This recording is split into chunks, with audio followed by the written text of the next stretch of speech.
if not self-custody, why crypto? I just think that if you can't answer that question, then you don't really understand crypto, and you should just like be celebrating Visa International and PayPal instead of being invested in crypto. Like if you really don't have an appreciation for self-custody, then why aren't you just as excited about, Visa and PayPal as you are about cryptocurrency?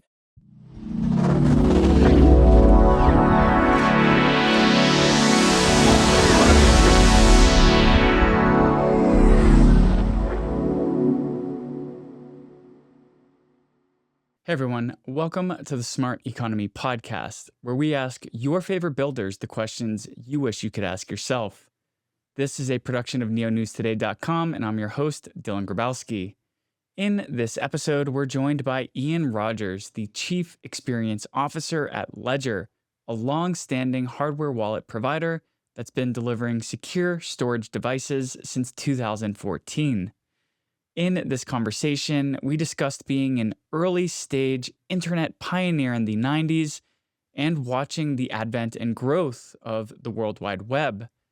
We also discussed watching technology transform over the decades in various industries, the role that crypto and blockchain will and is having in network states, how Ledger has positioned itself and is positioning itself to be the ultimate security device provider, and so much more. Just a reminder, nothing said in this podcast is a solicitation to buy or sell any tokens, and that the guest or host might hold tokens discussed in any given episode. You can check out a disclaimer at neonewstoday.com. If you enjoyed this interview, also please consider rating and reviewing it on your favorite podcasting platform and sharing with friends and family. Every rating, review, like, and comment helps us reach more people and bring you more of your favorite guests. With all that said, I really enjoyed this chat with Ian, and I hope you enjoy the conversation too.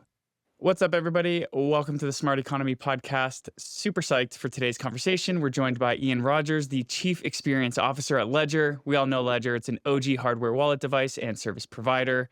Thank you so much for coming onto the Smart Economy Podcast today, Ian. How are you doing? I'm doing good, man. How are you? Nice to see you. Yeah, nice to see you too. Before we kind of like dig into the meat of everything, you're kind of traveling the world right now. You're an expat living abroad. So whereabout are you in the world these days? How are you spending your time for the past couple months? I'm mostly in Paris. I've been around a little bit. I was in the US for a bit, seeing family. I'll make it back over there, soon. So I do make it back and forth a lot, but I'm mostly in Europe these days, and Ledger HQ is in Paris. Yeah. How's the experience of an expat living abroad? Are there things you miss about being home, or is the joy of experiencing something new kind of overpowering that emotion? I'm from Indiana. I spent 20 years there. I moved to LA after college. I spent 20 years there between LA and San Francisco, always living in LA, and then for 15 years commuting to San Francisco for work. And I loved it. I have no complaints. I love being from the Midwest. I think, where I'm from in Indiana, it's a great place to be from. It's like good people, nice people, hardworking. But, I was really happy to escape personally as like a skateboarder. Going to California was a dream. And then I studied computer science. And so being in California from 1995 till 2015 was a hell of a ride, especially like LA. When I got to LA, people were asking me like, why LA? Like I thought people like you were supposed to move to San Francisco, but I moved to LA for the music business. And for all that time, I got to be this person. I think that the LA people thought I was a tech person, and the San Francisco people thought I was an entertainment industry person. And I got to be just this kind of bee that like pollinates, between the two worlds. And I love that role. But also like, I definitely felt, the California is kind of a bubble, and I being from Indiana, you can see the bubbleness, and I was pretty happy to get out of it. And, I never knew exactly where that would be. Actually didn't think it could happen. You're like, I don't know, who's going to hire me outside of California? And I pretty much for what I do, it's what it felt like between, I worked at places like, Yahoo and Apple, and you feel like those companies don't exist anywhere else, So when I got a call from LVMH to come to France, I was intrigued, partly because of the work, but also partly because of this opportunity to both get out of digital music. I also didn't think anybody would ever give me a job outside of digital music. I was a serial entrepreneur there, but also to get out of that California bubble. And it's been great. I've loved it. It's given me a ton of perspective. I really, really, really recommend it. I think more and more people are doing that today than, when I did it 10 years ago. It was like, what are you doing? And now I have friends all the time that are moving to Europe and like wanting to get out of San Francisco, Los Angeles, New York, some of the people, moving from California to Texas or California to Florida, or, there's a lot of that sort of thing going on, but I'm glad I did it. It's given me a lot of perspective. Amazing. I spent 3 years in the Bay Area myself. I lived in Oakland and was a proud East Bayer during my stint and tenure there. And I can definitely attest to the bubbleness, but it's also it's hard to look out or look from the outside in and kind of develop an opinion. But then once you're in there as well, there's also a whole different vibe shift. And during my tenure was 15 to 18, and crypto still wasn't cool in the Bay Area. It was a threat to like the existing VC model. So me talking about crypto, I would kind of like meet a lot of eye rolls and a lot of skepticism. So I'm just so interested to see what it's like there today. But another thing that kind of like popped to the front of mind while you were just like sharing your experience, you're not the only skateboarder who pulled the ripcord on America. I always think of Tom Penny, who left and built his chateau in France and has his half pipe in his house. Super cool, just kind of like nostalgia from the old flip skate videos back in the day. But yeah. I mean, Europe is actually hard for skateboarding, by the way. Like the streets are old. Like as soon as I moved to Paris, I had a friend coming to visit me. I was like, "Will you please bring me some softer wheels?" But I found a way. There's a great half pipe like right near my apartment in Paris, and I'm over 50 now. I'm still skating. Well, I mean, I also noticed in one of the interviews you did that you have a set of dip rings in your house. So what's your favorite calisthenics exercise that's keeping you young and spry these Like I said, days? I'm over 50, so I'm a runner. I've been for skateboarding and running. I've been running for like the last 18 years, but I have a knee injury right now. So now I have a whole, routine to A, rehab the knee, B, just try not to get old and fat, and, just try to like work on some upper body. So I just do sort of a circuit, and I row. I have a rowing machine. And then I love to mountain bike as well. So you can see the mountain bike behind me, and I'm that's the other thing that I can do. And I have to say, just this week I was like, I think I might be ready to run again. I'm gonna I don't want to do it too quickly, but I haven't run since June. I got to get back out there though. I'm itching. Yeah, you got the itch. I replaced my running habit with jump roping when my knee started getting wonky. That's smart. Jump roping, you work on your vertical leap. Here's my advice for anyone getting like old like me. I would say just strengthen your quads, strengthen your hips. Like that's what happened to me. I used to do CrossFit and I was nice and strong. I was running marathons and I was doing CrossFit. That's what it's like to live in LA. You run marathons and you do CrossFit, but you move to Paris. Whew, you drink more wine, you sleep later, you're not getting up at 5 o'clock in the morning to do CrossFit anymore. Then you add to that age, and I just got weak. So I was still running, I could still put on the miles, but I didn't have the strength in my quads or my hips anymore. And I think that's what took the toll on my knee. So I've spent a lot of time trying to like rebuild the strength in my quads and my hips. So my advice to anyone who's getting older and still wants to run: squats, wall sits, all that stuff with the like elastic band for your hips. You'll be, you got another 20 years, I think. I think we can kind of like get mad at age, but time comes for every man, and every person. None of us escape it. No one gets out alive. I know, death and taxes, the only two things, right? I do kind of want to touch on this theme of longevity. So you have a pretty awesome background just in general. And when I start looking into Ian Rogers, one of the first things that pops out is founder and webmaster for beastieboys.com. So like you mentioned that you were this entrepreneur leaving college, leaving the Midwest, making your great journey west. What was the kind of like opportunity for the web, the internet frontier back in your post-collegiate days to become like the founder and webmaster for beastieboys.com? That takes a little bit of a creative eye. And this was also during a time when we still didn't even have like AOL in everybody's house or MSN Messenger or ICQ or anything like that. So what were kind of like the early days on being on the frontier of the web, And did the vision of like what the web could be, has it shaped up to where we are today? Yeah, that's a big topic. I'll try to make it brief. I mean, I think just for your listeners, might have a hard time imagining, but what you described about being in Silicon Valley in 2015 and talking about crypto, imagine being in Los Angeles in 1995 and talking about the internet. I mean, it wasn't even like people weren't even upset about it. They're just like, what are you talking about? And who gives a shit? Right. And so, it really, to be honest, it was maybe a bit of a creative eye, but I don't think so. I think I was much more naive and I wasn't at all opportunistic. I loved music and I loved technology. And I just had this blessing to put these two things together. So, I studied computer science. I graduated in 94, which is like the time that Mosaic was coming out and Netscape started to exist around that time. But it's not like you said, hey, go to my website or even download my mobile app. You had to like start with, it's just like your crypto followers can appreciate it. You start with, so there's this thing called the internet. And if you have a computer, which most people didn't, and you get a modem and you get an ISP and you get a slip PPP connection and you get this thing called the web browser, then you can download this ugly page in 30 seconds. I think there is really like a parallel to the early days of crypto, right? People say, oh, it's too hard to use. This will never go anywhere. I mean, there were so many people, even in the beginning of the 2000s, who said, oh, you'll never be able to do video on the internet. It seems too far away. So I think we have to remember that like these things always, find a home, and you just got to be there and try to sort through what's real, what's hype. All of these business ideas in the late 90s, like, home delivery in an hour and long form video on the internet, they were a joke when the dot-com bubble burst, and now they're a part of our everyday lives.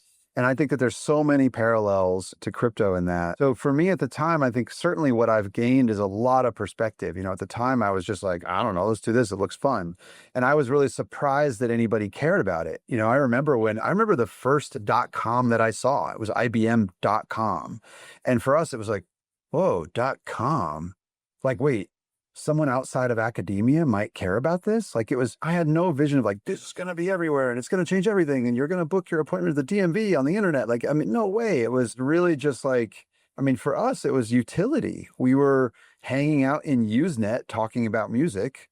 And then there was this new thing called the World Wide Web, and you could put things up, and then it was kind of cool. Anybody could see it. To do that before, you had to have FTP servers or Gopher, and it was just like a new tool to get a job done. And I think it is still kind of that, right? Even with AI coding today, to me, it's like, okay, there's all the hype and you can read the article and you can listen to the news story, but you don't really know it until you sit down and do it and you use it. And then you go, well, what is this good at? What is this not good at? And it's the same thing with blockchains. Like, they're not good at everything. They're very good at issuance, and they're very good at applications that involve trading. If it doesn't involve those two things, you should probably use a SQL database. And so you really have to like get into these applications and use them and understand what they're good at. So I think, to me, it's like, it's all the same. But I really think for me, Webmaster Beastie Boys, just timing and luck. I had this interest. I started doing this thing. I did it as a fan because I used to maintain the Beastie Boys frequently asked questions list on Usenet, and then I moved it to the web. Their manager called me, asked me if I wanted to do it for all of his bands. I said yes. He paid me $8.50 an hour, which is more than I made washing dishes. I was like, I'll take it. No kind of opportunistic vision. Now I would, I don't know what I would do different now. Probably nothing, because it was so much fun. But I definitely wasn't like, how does this make me rich? I also think that that's a big difference between like a 22-year-old in 1994 and a 22-year-old today. If you asked me in 1994, like, how do you get rich? I was like, I don't know, like, get a job? I don't know. I think that we have a completely different relationship to value today, as young people than, young people did when I was that age. I think, a lot of 22-year-olds today, if you ask them, how do you get rich? They're going to tell you something. It might not be right. They might be wrong. They might fail at it. It might involve trading sneakers. It might involve something illegal. But they have an answer to the question. I just didn't have one. What resonates so much in preparing for this interview was, and especially what you just said, confirming it, that you were only, quote unquote, making $8.50 an hour, but this was kind of like the first web freelancer kind of role? I think we might have had, I think we might have had the first web design company. I think that might be factual. I've never found somebody who got paid for a web design that before us. Interesting. I studied urban planning in school. I was in the urban planning field. And I remember being stuck in a cube and just like dying for a way out. And becoming a content creator in the blockchain space was my answer. And so it's so cool to hear that this was your answer before the internet was a household name. I mean, I'm telling you, when we started, we're just remembering right now, we had this thing called the Music Kitchen, where we kind of like bundled together the artists that we worked with. And we didn't have a top level domain. We were actually on the website of like a newspaper from North Carolina, because it's hard to imagine, but at the time, like it didn't seem like efficient for everyone to have top level domains. Like we were such kind of like, we were such engineers that we were like, "Ah, if everybody had a top level domain, like how would you even navigate the internet? Like there should be some sort of hierarchy, right? It should be like all the media stuff is over here. And then all of the financial stuff is on this top level domain, financialstuff.com." Or we weren't even thinking in terms of, it was nando.net, I remember, but that's how early it was. But I think that's great. Like I'm super thankful. Like, it does give me perspective, right? Because I know I have now seen how something goes from absolutely nothing to being a part of the fabric of every human's life. So you can't convince me that that's not possible. Like whenever someone says to me, "Oh, that'll never happen," those words don't even pass through my ears. I have to go back to first principles and go, does this solve some kind of fundamental human problem? And if so, it's actually probably inevitable. I really believe that Christensen thing that he says, which is there are no new human problems. We just hire new technologies to solve old problems. Or as my friend Gabe from Mischief said, like what humans do is eat, sleep, fuck, and flex on their neighbor. So you have these like fundamental human things, and we just hire new technologies to do those things. And so everything will happen unless we don't have any use for it, because there's a lot of those ideas too. There's a lot of like, solutions looking for problems, and those will never happen. There's nothing you could do to push that rock up the hill. You've been at the kind of like the cutting edge though of various different industries that did end up taking off, or the internet did serve a purpose for that industry. You made the first website for Beastie Boys, and then their team hired you to manage it.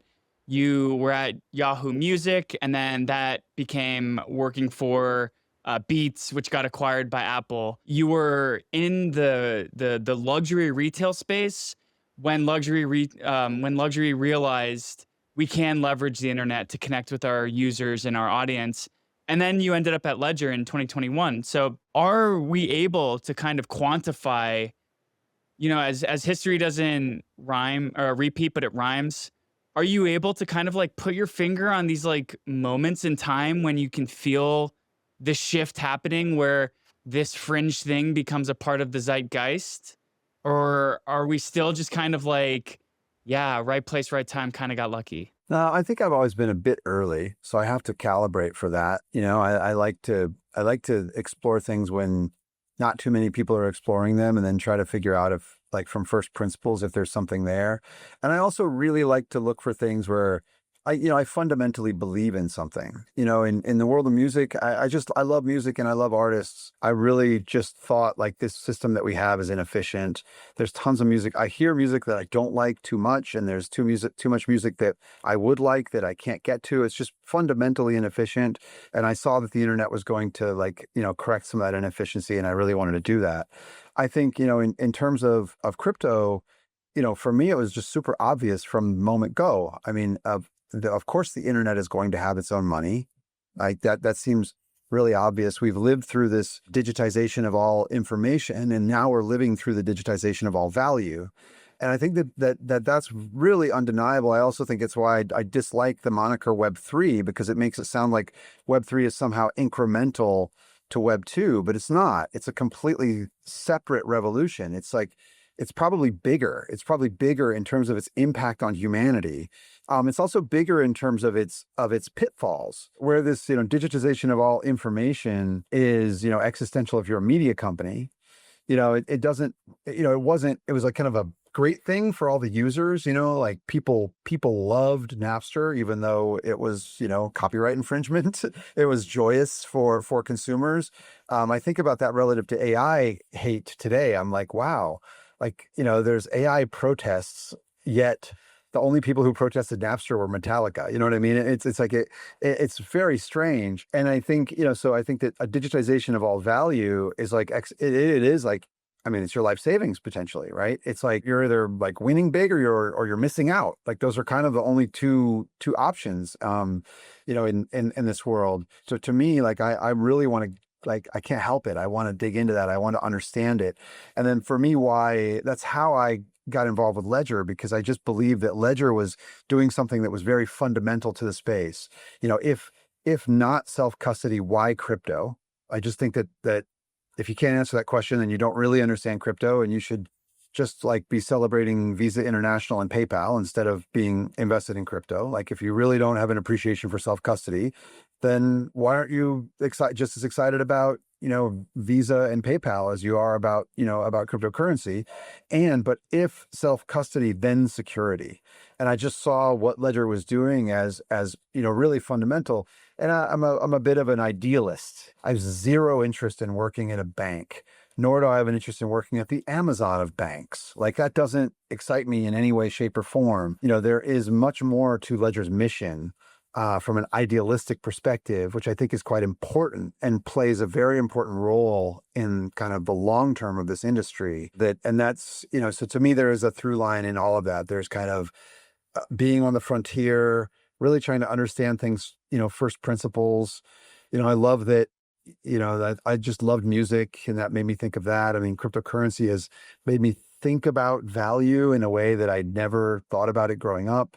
Artificial intelligence makes me think about what it means to be a human being in a way that I've never thought about so deeply. I just love approaching these kind of problems with my brain. I never really attribute Ledger to my kind of onboarding into crypto, but it's true. Back in 2017, when Shapeshift was the only decentralized exchange that was around, I bought my first Bitcoin and ETH off of Coinbase, and then I swapped for any token that had Ledger support.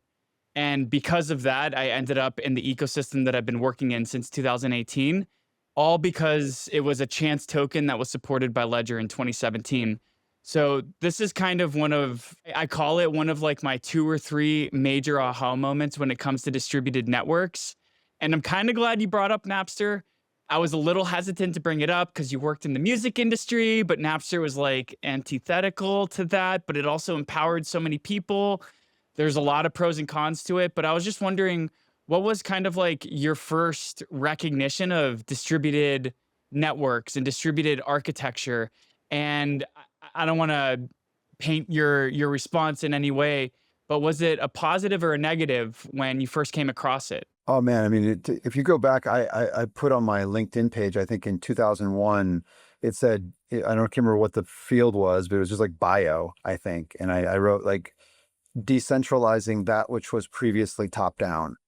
And I wrote that in 2001. So look, I grew up with skateboarding and punk rock. So do not like these centralized gatekeepers who are the ones that tell you what you're supposed to listen to, what you're supposed to watch, what you're supposed to read. Like I just have never had mainstream tastes. And so I think as an outsider, the internet always made sense, right? I always say anybody who made a zine with a magic marker and a photocopier like I did in the 80s, understood the internet day one, which is like what the Beastie Boys and I had in common. We both come from that world where, you book your own life, you publish yourself with, first to your friends.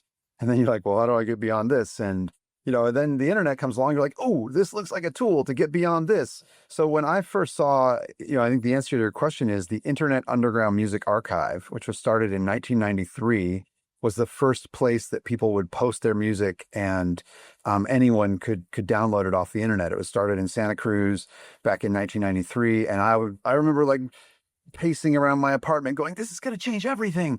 This is going to remove the gatekeepers. And then I went to IUMA and I downloaded every song, which was something you could do like in one night in the computer lab at the university. And I listened to all of them, and they were all terrible. And I remember thinking, oh yeah. I mean, I guess if 99% of what the record labels release is garbage. Like imagine the stuff that they overlook. I've never stopped wanting that sort of, I don't know, power to the people sounds a bit naive, but, and also they, as Crass said, they talk of liberation and when the people rule, but there are people ruling right now. So what difference would it be? This notion though of just, to me, it is actually more about efficiency, I would say, like as as an engineer, like I don't really want to change who tell you what to do.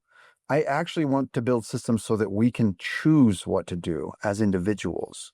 That's always been the drive for me. That's why I loved Winamp. We made Winamp in the late 90s. It was an MP3 player and we really whipped the llama's ass. But what I loved about working for Winamp was we weren't a record label. We weren't a music service. We didn't in any way tell you what to listen to. We just made a tool so you can listen to whatever you want. That really appeals to me. And I think, what we did with Beats Music even was to make something that was really for people who love music. Because what I felt was happening to culture is, the Spotify thing of it all starts with a search. I like, no, it doesn't. It's not where it starts at all. It starts with culture. It starts with a story, in fact, like a story of an artist or a song or a moment or an emotion or, like that's what it starts with. This is not a spreadsheet that plays music. This has to be something that, that touches us as human beings. So for me, I think in some ways it's more about efficiency and user choice. And I think that comes through in Ledger as well. Ledger is about choice across the board. I mean, you mentioned it with tokens. Our goal is to support the broadest range of tokens. We have our preferences of what we invest in, but we do not want to impose that on anyone else, which is a bit antithetical to crypto Twitter in a way, right? Like this faction hates that faction, who hates that faction, who hates that faction, who hates that faction. And we're just like, no, the whole point of freedom means, that you, the individual, can do your own research and make your own choices. That's what freedom means. So to me, like building tools for freedom is important. I used to spend hours just looking at the various different visualizers on Winamp with the music that I was playing on it. So, dude, super cool that you were part of that team. Like I wouldn't say I lost hours. I gained freedom hours during those years. And we lost hours with turntable.fm, which I loved, by the way. But I was just talking to Seth Goldstein from Bright Moments, was the CEO of turntable.fm. And we all like that was the example of a product that was too successful. Too many of us were like, I've got to stop using this and get back to work. Whereas Winamp was, I can use this while I'm working. Beautiful.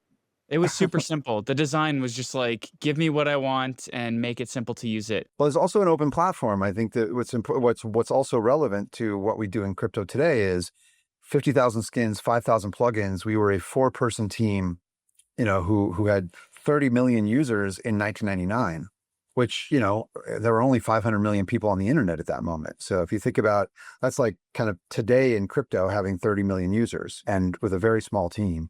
So I think there are some analogs to that in the crypto world today too. Were you able to kind of infer where these skin creators were coming from? Like, were these people from all over the world? Were they anons? Yeah, all over the world for sure. And very few of them were, I would say, serious artists, but the ones that were did really beautiful work.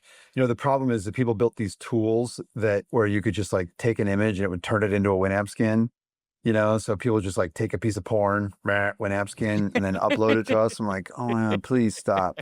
But some of them were like really like beautifully done with a lot of detail, and like people put a lot of work into this. And it was great during COVID. Somebody made like a Winamp skin museum. It's cool. I love seeing it because it was a canvas. It was a canvas. It's also a technology of an era, and there's a lot of nostalgia attached to it. There's a Twitter account called 90s Internet, and it's just images from like desktop computers and apps and applications we used back in the day. And it just kind of like gives the vibe of what it was like to use the computer back in the late 90s, early 2000s. And oftentimes I'll see like Winamp skins on there. So it's just super nostalgic and really, really freaking cool that you worked on that project. before or while you kind of like mentioned Winamp, you brought up a super salient point that I think we as crypto natives and people who are decentralization maxis have to kind of grapple with. And that is, you were mentioning that we always want freedom, especially the people that are in charge are trying to sell us a bill of freedom, but we already have our own masters. So we're kind of seeing this era in the blockchain space where we're rooting on governments to put Bitcoin into their reserves. We're rooting on Wall Street for building ETFs and making it possible for me to have in-kind redemption and staking that's a part of the ETF. And this is going to be the narrative that pushes my assets up. How do you view this? Are we losing our place? Is punk rock slowly dying out? Or was this always kind of an inevitable result? There was always going to be these kind of like larger powers that be that got into this asset class and industry. It's a great question, and I don't think there's a simple answer. And I'll tell you why I say that, because I think definitely, let's start with the beautiful thing and just look at Bitcoin. I think the thing that we all have to remember is Bitcoin is Bitcoin. Bitcoin is just this incredibly beautiful invention. Like truly, like I can't think of a more interesting invention in my lifetime, and probably the best brand of my lifetime too. And for it to have been born the way it was born, I just think that Bitcoin is one of these things that, like, the longer you look at it, the more beautiful it is. We can say, oh, there's concentration risk in ETFs and even ETFs plus Coinbase, and have these kind of conversations. But Bitcoin is still Bitcoin, and it wouldn't have value to anyone if it wasn't exactly what it is. And so it doesn't really bother me at all. My friend who's, my age, and wants to have a little bit of Bitcoin sitting in his brokerage account next to his Apple and his Tesla. To be honest, I'm very happy for him to own the ETF. I actually want his Bitcoin sitting there next to his Apple and his Tesla. It's going to give him a better sense of the performance of that asset and what it means. And so, no, is he participating in the world of permissionless money and self-custody? No, he's not directly, but the asset would not have that value if it was not permissionless and capable of being self-custodied. If you took away the permissionless and self-custody nature of Bitcoin tomorrow, the price goes to the floor. It's just not the same asset anymore. So I think that's one thing. I think the other thing, though, I really do believe in, Balaji's notion of the network state, and that we, at the same way that around the time of the French Revolution, we moved from, God to state, that we are moving from state to network. I think it's undeniable. We could argue about many of the finer points, but, the reality is that every human values the opinion of their network neighbor more than they do of their physical neighbor, period. I'm not going to cry if the person downstairs from me doesn't like me, but if, someone whose opinion I value online thinks I'm a jackass, then, that feels different, right? Because they are close to me culturally, and they're not close to me physically, but they are adjacent to me in the way that I live my life every day. So we do live network lives. There's no question. And I think in that way, like, we should expect friction between the fact that we are human carcasses living, in jurisdictions somewhere, all of us do, and that is conflicting with this network world. And I think if you're not paying attention to what's going on in the kind of the book, The End of the World is Just the Beginning kind of way, in other words, all Western economies will feel pain. You could read Dalio as another example of this, The Principles of the Changing World Order, or How Countries Go Broke. I think that people should read these books and have a good sense of, exactly, or Broken Money by Lynn Alden. Like, if you're not reading these things and paying attention to, what's going on around you. The French government failed this week. The debt GDP ratio in France is astounding. I think it's the third prime minister in a year's time. They're telling the IMF they might need another bailout. Like, these are, and at the same time, we're increasingly living networked lives, and we have network money. Got to put this puzzle together. So I think, yes, it's inevitable, and there will always be a this difficulty that humans will wrestle with between what tools are capable of and how we use them. And I say it that way because it's not just technology; it's the tools that we build. Fire is a tool. Cars were a tool, and we've had to deal. We've had to put guardrails around. How do we do this? There are speed limits. There are seat belts. There are, maybe coming back to the Napster example. Copyright, and this applies to AI right now. To me, it's like the perfect way to talk about this. There was the person in government, I can't remember who it was, who once said, I can't define pornography, but I know it when I see it.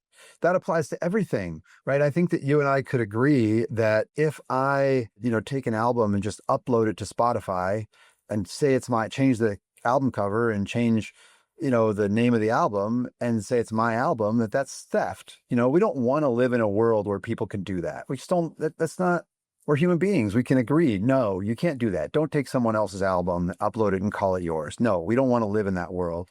At the same time, we do want to live in a world where I should be able to excerpt a work if I want to, do commentary on it, right? They call this fair use. I'm just picking two things that are extremes, two things that we can all agree on. I should be able to pull an excerpt from an article in the New York Times that I'm going to write a commentary about it. That's the world we want to live in. All right, now, the point between those two lines is very blurry. Like, none of us are going to agree exactly where, the crossover point there. I think that notion applies to absolutely everything.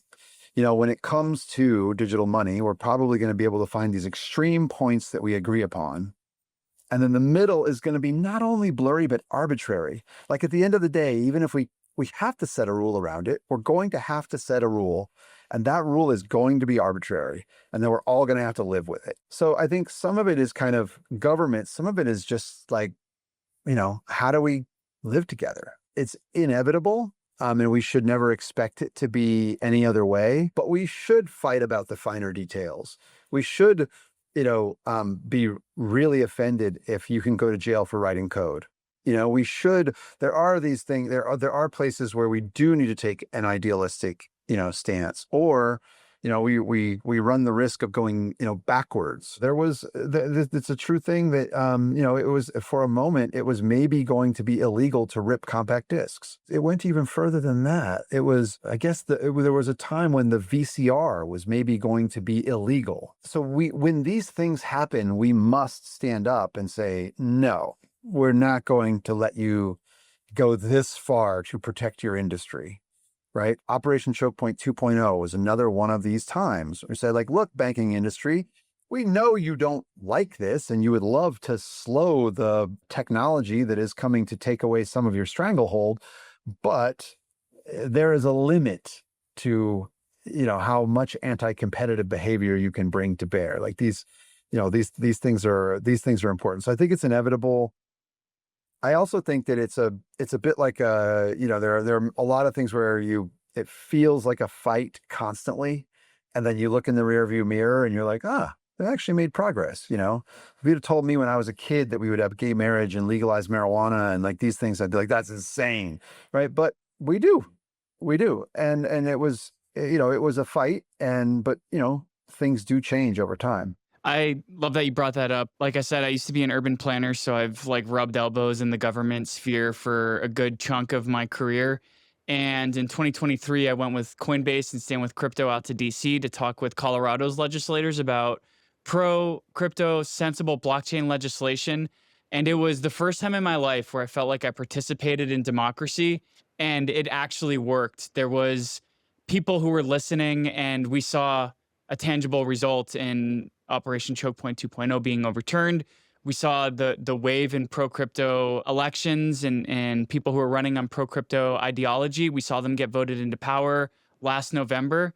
So like, this industry is really starting to like bring people from the mud to rise up. I don't know, kind of like a lotus flower or something like that. Like, we're really starting to see the power that we have. But I want to maybe like zoom down a little bit from this kind of like 10,000 foot philosophical view we're covering, and just like get into your head a little bit about what the day to day, what the vision for the chief experience officer is at Ledger.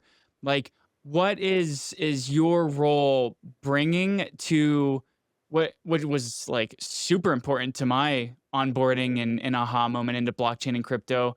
How do you view your role for this technology that does this same very thing for millions of other people? So I think what Ledger's mission is actually quite simple and relevant to what you just said. And that is, we want to allow you to do whatever it is you would like to do with your digital value without ever compromising on security or self-custody.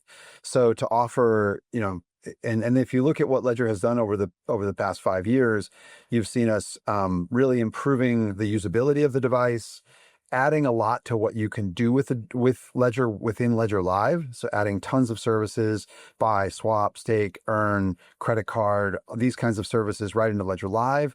And then we've really been trying to bring self-custody to the mainstream with better recovery options, right? So going from writing down your recovery phrase or putting it on Steel to Ledger Recover, which is a cloud-based service, or an identity-based service is the best way to call it, to now Ledger Recovery Key, which is a secure PIN-protected electronic backup.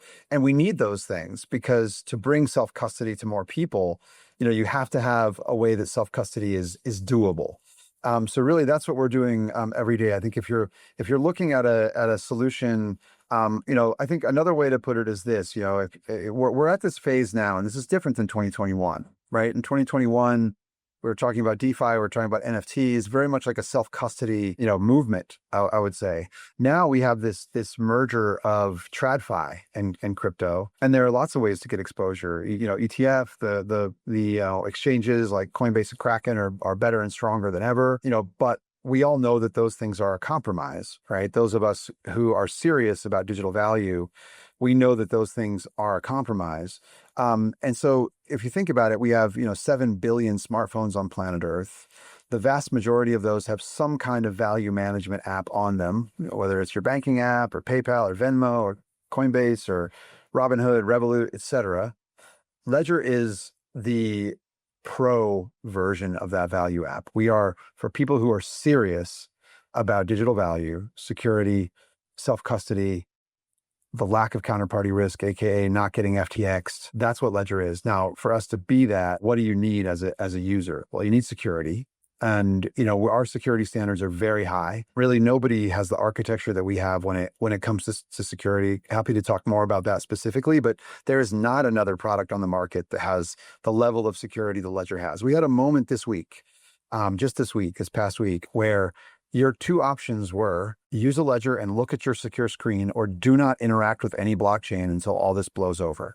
Right, that actually happened this week. That's the level of security the Ledger has compared to anything else. The second thing on that is usability. Is it easy to use? And that's why we've made these devices with these e-ink touchscreens, that are much easier to use. Thank you very much. Because you need to be able to. You need a touchscreen. If you look at like Ledger Nanos, they're great for those of us that were early adopters. But I can't tell my sister to click OK with two thumbs. That's not. Not an option. But also access to services. I need to be able to have access, as you said, to not only the assets you want, but I'm doing more with those assets today. I need to be able to interact with dApps. I need to be able to swap. I need to be able to earn yield, et cetera. And the good news is, for many of those things, they are fundamentally self-custody exercises, right? So you actually do get more by being in self-custody. You get access to more services. So we want to provide that access securely. And then the third thing you need is recovery. What happens if, in the case of loss, theft, fire, et cetera. And that's so day to day, we're just focused on making all of those things the absolute best that they can be. And I think we've come so far, but I look at what we want to do over the next, 12 months, and it's just, this is what's exciting to me. Before we jump into next steps, I just want to kind of acknowledge and get your insights, because Ledger, mainstay in my aha moment for crypto. So I've always had this kind of like sweet spot in my heart for how it empowered me. But crypto Twitter is full of salty, loud asshole anons. And so as Ledger kind of adapts to the onboarding of the first billion users, we have to recognize that my dad, your sister, the guy in Colombia who has $10 of Bitcoin, they're going to be buying their first hardware device, and they don't know anything about blockchain. They don't understand the weight of having to protect their security phrase. They don't know any of this. And so Ledger has tried to meet in the middle, this kind of let's give you access and sovereignty over your digital assets, but let's also provide services that will help you. And I remember when recovery went live, all of crypto Twitter was like, Ledger lost the plot. They're storing your password on a cloud. You have to do this. Never use Ledger again. Burn it. We've lost our sovereignty. How do you kind of like make your decisions as you're implementing new things? And I love recovery key, by the way. I think it's a super sovereign way to kind of like up your private security. But how do you guys take into the account like possible negative backlash when you're implementing a security feature or a security service that might not necessarily be the most self-sovereign, but it will help more people in case of catastrophic loss of assets? I think for us, we do have a very high standard of security. That's the first thing for us. Like we never want to compromise on security or self-custody. And I think we've held the line on that stronger than anyone else. We didn't even experiment with MCP. For us, it was not secure enough. We will never do something that doesn't have a secure screen. That's not secure enough for us. Those devices that don't have a screen are not secure enough for us. It's not that we haven't made one. We'll never make one. We will not make a device without a secure screen. You can bet on that, right? We will not make a device where you do not generate your seed inside of a secure element that has entropy. We will not do that. We will not make a device where you don't, where the cryptographic operation happens in a general purpose MCU instead of inside of a secure element. We will not do that, right? And so we just have this level of security. I think that, for the most part, that's been recognized. I think that there's a couple places where the FUD is loud. One of them is around open source, which is just total FUD. The other, and I mean, it's just people choosing religion over security, which, okay, you can do that if you want, but I choose security. I choose to have a device that I can forget on a plane and not be worried. That's my choice around recovery. And that's a longer conversation. I think to your point, what I would say to people is, look, what do we want as like early crypto adopters? We want more people to come into the space. Like, we don't want this to be a private club for just us. Like, you have to approach it from that. And you have to realize that, I don't know what the current number is, but the last numbers we had were sort of 650 million people inside of the world of crypto. Ledger has sold 7 million wallets to probably 5 million people, and we are the dominant player when it comes to hardware. So what does that mean? Maximum 10 million people in secure self-custody. So I think the whole community should look at that problem first, right? Like, and look, if Ledger was just to look sort of in the rearview mirror and only address, the 10 million people who are already in secure self-custody, it's not good for Ledger. It's not good for the whole community. I mean, we have to be looking at the 650 million people and the billion people and say, how do we bring those people into secure self-custody? So I'm open to every idea that y'all have on how we do that. So one of them is definitely around seed phrase recovery. So Ledger Recover, and by the way, with Ledger Recover, there's only one thing that actually matters. How many people has it saved and how many people has it hurt? That's what actually matters. That's what matters. The value of Ledger Recover will be told on the balance of those two things, right? Because we are the ones, remember, that hear the stories of the people who lost their seed phrase and their device in the Palisades fire, and now they're screwed. Those are the stories that we get. So when that person is saved by Ledger Recover, I'm happy. I don't really care what someone on Twitter has to say about it. That product saved someone's livelihood. That's all that matters. Now, then the question is, like, is it a good architecture? Is it vulnerable to attack? What kind of attack is it vulnerable to?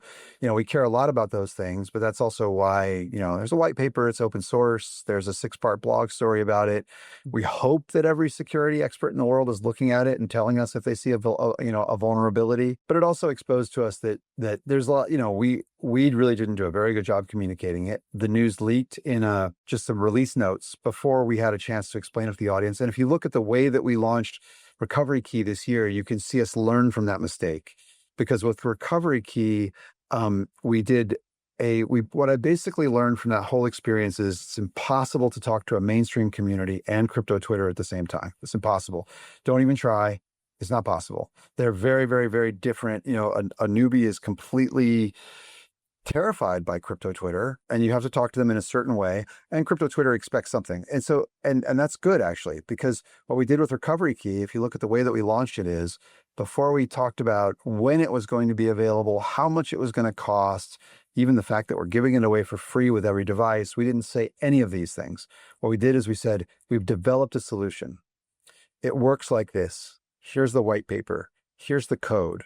Here's exactly how it works. And we're just telling you that we made this, right? And that's specifically for crypto Twitter, to just go, what is it? Do we like it? And like kind of have that conversation, which is helpful. It's helpful for us too. It's like, what do you beat it up, look at the code, look at the white paper, like, tell us what we missed. Let's not take it to market if it sucks. And so, we went through all of that. And then a month later we said, oh, and by the way, it's going to be free in every box. We're launching it on this date. Here's how you buy them on ledger.com. If you've already bought a touchscreen device from us, here's how you can claim yours on our website, blah, blah, blah. We did all of that, all of that stuff as a second step. And I think that's the lesson that I will always take from this is, you bring kind of a technical release to crypto Twitter first. You tell them what you're doing and you provide them all of the code and the white paper and everything. And then there's a second stage where you can talk, to the broader audience and tell them what it is. Fantastic postmortem. I think one of the things that I've learned over my 7 years in this space is that there isn't a black or white when it comes to crypto, and that decentralization is a spectrum. And if you want certain features or services to have an ease of use, then you need to be a little bit flexible on that spectrum. And there's so many different facets of decentralization. There's token issuance, there's architectural decentralization, there's code decentralization, client decentralization. Where are the nodes located throughout the geography of the world? So there's so many different facets. And again, it's so easy to get caught up in CT and to kind of like lose our minds as a herd. Just markets love herd psychology in general. But as we kind of wrap up and zoom out, I want to touch base just really quickly on trends. And I'm just super curious to hear what your outlook is, or rather your insights are, into the forthcoming wave of new users. 5 years ago, we thought the first billion users would be humans. Today, I wonder if the first billion users are going to be AI agents. But we also start to see this massive flux of capital coming in from institutions. So how has the advent of AI and AI's use and just this like wave of institutional onboarding, what does that do for your outlook at Ledger? How has that changed your vision in the 4 years you've been with the team? It's a great question because so much has changed in 4 years, right? This cycle is so much different than the last one. I think let's go with the kind of market trend as the first answer. I think that I think what will happen is that, digital value will simply become pervasive. And for the average user, they won't think about the technology that lives underneath. I think that's been predictable, over time. I think so much of this early internet that we built was about acronyms, right? It was HTML, HTTP, TCP/IP, FTP, SCP, RSS, on and on and on and on, right? And then at some point it becomes, you buy an iPhone and it's not even really the internet, right? It's an Apple owned app store. So I think in that is both the prediction and the cautionary tale. Like we all got owned by these guys, right? And if you don't know how owned you are by either Apple or Google, just try to move from either, Apple to Android or Android to Apple, and you'll feel how much they own you. Right. So I think that that's both the prediction and the cautionary tale. Like right now, we spend a lot of time talking about this protocol, that protocol, bridging, this, and that will disappear for the average user, and it will simply become, digital money. I think your point about AI is really astute. I think that's definitely in the spirit of, we always overestimate the technology in the short term and we underestimate it in the long term. I think that this combination of AI and crypto is that, like, it's been probably overhyped in the short term, and that creates bubbles. But when you think about the way that changes again, the fabric of society in the long term, there's just no way we can get our head around it. I mean, we're not too far away from AGI, quantum computing, robotics, and I don't I don't think anyone on the planet really has their head around what that means in terms of its impact. So I think that, and I really think that we as a crypto community need to spend more time thinking about crypto as the flip side to AI, whether that is around identity, proof of humanity, proof of many things in life without the loss of PII, the ability to kind of federate our own preferences instead of giving all of our preferences to the agents. Let's keep our preferences, in our wallets and federate them to the agents, as we need to. Let's not give the agents our credit card number. Let's keep our digital value in self-custody and then approve transactions on secure screens as we need to. It's a much better world to live in. I think that, these are some really, really, really fundamental things that we need to think about. And I think, at Ledger, we really try to be pragmatic. We've been around for 11 years. We'll be around for 11 more. Our roadmap is I know everything that we're announcing at Ledger Open in October. We're really focused on those things. I know the next 2 devices that we want to build. I know the whole slate of features that we want to have in Ledger Live over the next 12 months. We're really focused on those things. At the same time, we recognize that, we're moving into a world of 10 trillion of on-chain value. And as the number one security company in that space, we have a role to play that's far beyond what we do today. If you think, that's the thing for us is that, we were the number one, digital asset security company in a world of 1 trillion of value. And we will be the number one digital asset security company in a world of 10 trillion of value, but that'll be a very different company with a very different suite of products. So, like I said, we're very pragmatic and focused on the short term, but, we really are always thinking about, okay, what does this look like, in a world with, far greater on-chain value? We're near the end of our time, but I just have 2 quick questions I want to ask you. So I guess the first is, you already mentioned the lessons you learned with recovery and how you implemented that into sharing with crypto Twitter and then sharing with mainstream. So instead of asking what's on the roadmap, maybe instead I can ask for like a word or a sentence that can give us a vibe of what the next 12 months will look like for Ledger. There's such a spectrum of things that we have coming. It's difficult to distill into one sentence. I really think it is just about doing more from a basis of security and self-custody.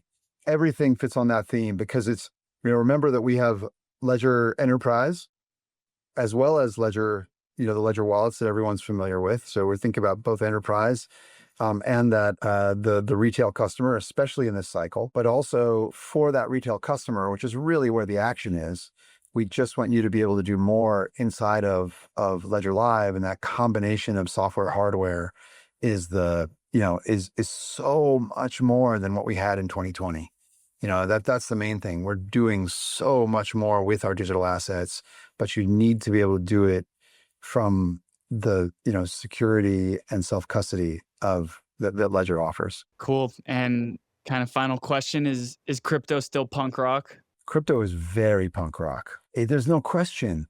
Look at Hyperliquid, right? I mean, these guys come in and give away 31% of the supply, to the holders, and then do everything on chain, have basically nobody to talk to, have an affiliate program that brings people in, and they're like up against the big boys, right? In every way, they're up against the big chains, they're up against the big exchanges, that's punk rock for sure. I mean, and I think it's important to define what we mean by that. I think that, again, what punk rock means to me, and this is a conversation I had with Rick Rubin recently, because I was asking what he meant when he said that vibe coding is punk rock. What it means is it takes it off the stage and into the hands of the people. That's what it means. It doesn't necessarily mean like snotty, in your face, middle finger in the air. That's not what it means. What it means is, instead of the rock star being on the stage and you're in the bleachers, it means that, you're on the floor with the band, running in a circle, jumping off the stage into the crowd. And, the band that's playing next is standing next to you. They're not in the dressing room. They're with you in the pit. So in that way, absolutely, crypto is punk rock. I love it. Ian Rogers, Chief Experience Officer at Ledger. Hell of an experience chatting with you today. So much for your time and your insights. I had a blast. Thanks, man. Me too. Thanks for the great questions. I'd like to interview you next. I appreciate it. Well, maybe we can set that up. Let's do it. I don't know how I can fill the next shoes of Rick Rubin, but hell yeah, man. What's the best way that people can reach out to you or to a team at Ledger if they want to connect? We're Ledger on all socials. I'm intentionally difficult to get a hold of. I'm not using Telegram. I'm trying to limit if you see me on Telegram, it's not me. I promise you that. I don't use platforms that are not secure. Sorry, but no, yeah. Hit us on Twitter at Ledger. Awesome. All right. Well, I hope your knee heals up and you get to hit the pavement soon. Thanks, man. Appreciate it. Cheers, Ian. Well, what'd you think of that conversation?